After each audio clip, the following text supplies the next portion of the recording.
Tough one tomorrow. Illinois plays extremely different than any team that will face. Oklahoma State give you a little taste of it in the sense of they're not going to let you run your offense. You could take your playbook and kind of throw it away, and you're going to have to play differently. So it's difficult. It was a good win for us versus Rutgers, probably our best all-around performance. But we got to move on and go get a tough road win. We've got to throw their record out the window a little bit. I thought versus Michigan it was anybody's game for them. At Northwestern, they rebound the ball on one of the last plays. They win the game. So he's a terrific coach. They've got a very, very difficult system that will be very challenging for us. What makes it difficult? They deny every pass. So legitimate, and they pressure the ball extremely aggressively. So they make you play off the bounce, and they rotate in the lane. They'll send 2-3 guys at you, try to draw charges. And when it's good, it's really, really challenging to run any type of offense. So you're going to look sloppy, where you're comfortable running your sets. They take it all away. And he's learned from Bob Huggins and Frank Martin and those guys. So it's tough. Very difficult on the road, too, because, that style is very, very challenging. When you see Amir play a game like he did the other day where, in the second half he takes over and does some of those things, where is he at right now in his growth and in terms of being an all-around player? And is he the kind of guy that you can go, this is his game this night? Yeah, clearly he's doing a lot of very, very good things. I think he's averaging 24 a game in the league, which is terrific. And he's playing a multitude of positions. He's playing the 1, 2, and the 3 throughout the course of a game, which is hard to do. He's guarding the team's best player a lot of the time, and he's playing a lot of minutes, so all those things are hard to throw on one guy's plate, and he's handling it terrifically. He doesn't seem a little bit fazed by whatever's thrown his way, and when we need a big basket, he's been able to provide it.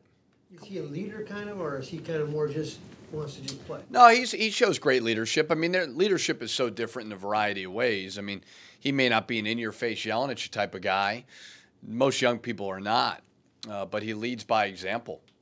Rarely has a bad practice, rarely doesn't show great effort, wants to win, is kind of a quiet competitor. But I think when guys see the way that he plays, it's contagious. You talked a couple weeks ago about kind of encouraging him to go. Just use your skills and go. Have you seen that a lot over the last 3-4 games? Yeah, he's gotten better at it. There's times where throughout the course of a half, you may see he's only taking 2 or 3 shots. And it's just like Jordan Murphy. This isn't the NBA where it's isolation basketball and you run plays to get these guys shots. We have certain things to do that. But throughout the course of our game, the better you move and the better you flow and the better that you let the ball find you, the more shots you're going to get. And with Amir and even Jordan, the better early movement we have, good things are going to come late for them. When you get a contribution like you did from Dupree on Saturday, is that the kind of performance that's going to push you over the top in a lot of games? I've said from day one, in order for us to get to where we want to get to, we need those older guys, those experienced guys to play like experienced guys. And Dupree is quietly playing very, very good basketball. And, you see last year he's playing on one leg.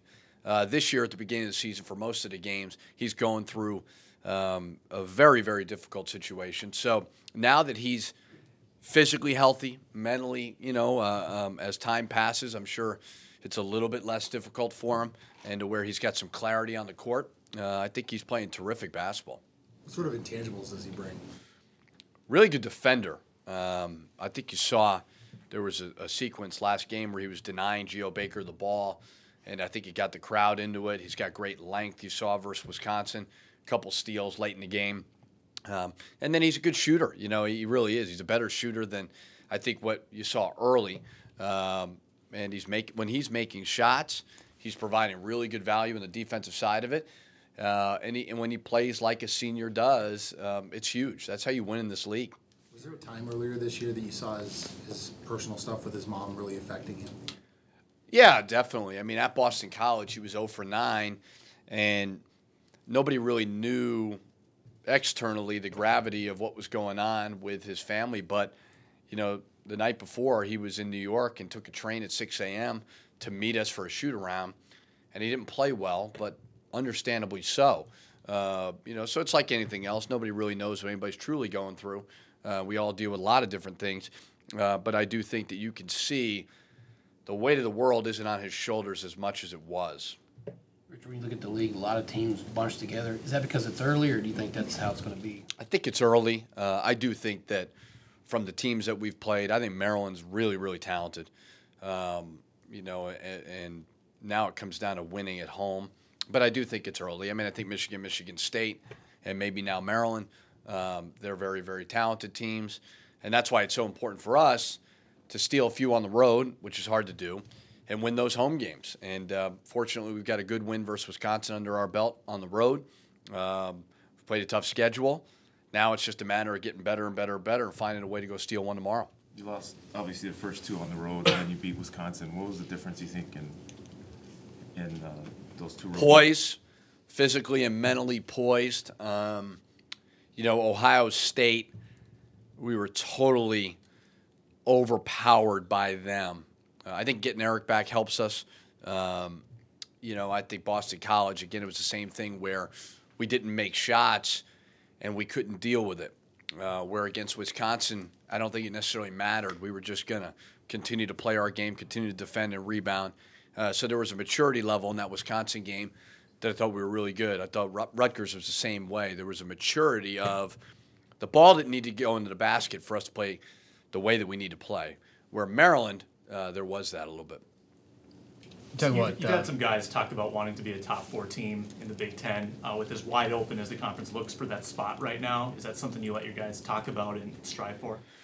Yeah, I'm not concerned about where we finish. You know, I probably look at some of the analytics way too much because it kind of drives me insane because you're sitting at 13-3 and yet in the net rankings you're at like 40. And I'm not saying we're a top 15 team, but you know, it used to be there was more value in winning, but there may be more value, and it kind of sounds stupid, but if you are efficient offensively and defensively efficient, you're going to be ranked higher. But if you're efficient in both those things, you're probably going to win the games. But there's value on not only winning, but playing the right way. So I've been talking to our guys a lot about, and even in Rutgers, I mean, we're up 20 with 3 minutes to go, and I'm telling them during a timeout, like, do not take a possession off because it seems like teams who are losing 6-7 games are ranked really, really high, and I think that has to do with that OER and that DER. So I focus more on that. Has that been for you more even in the last year since the tournament criteria kind of changed a little bit? I think it's changed this year, and I don't know, to be honest, and I haven't – I want to look into it a little bit more, but I look at the net, and I look at RPI, and I look at those things, and we have such a long way to go. I'm just curious as to what the metric really is going to be, and hopefully we're there in the end, and we got a long way to go. But I find it very, very interesting that there's teams who've got 6-7 losses are rated high, and it shows the value of you better play well regardless of you win or lose. So I don't get caught up in complaining about what the system is. I just want to figure out what it is and move from there. What do you think Curry's confidence level is? Does it get better as yeah, I think it's getting a little bit better. It's frustrating for him because I don't want to overwork him in practice, but I also want him to get quality reps to get confident during games. So there's a balance of trying to figure out to let him go in practice as well as not overwork him. Last game was, you know, he was in foul trouble in the first half. I was going to put him back in, but we were up, and I was like, you know what, I don't want to sit a guy who's been injured and then put him back in. But I think he'll get better and better as it goes on, but he just needs to have an understanding that it's not going to happen right away. I mean, you haven't played in a long time. I'm sure he's trying to make up for lost time. He is, which is normal. I mean, but he does intangibles that, regardless of scoring, whether it's getting a steal in the post, you know, he just needs to not put as much value on scoring as much as the other things because he's very, very good at those things. But totally natural for him to want to be in a rush because he's missed so much time.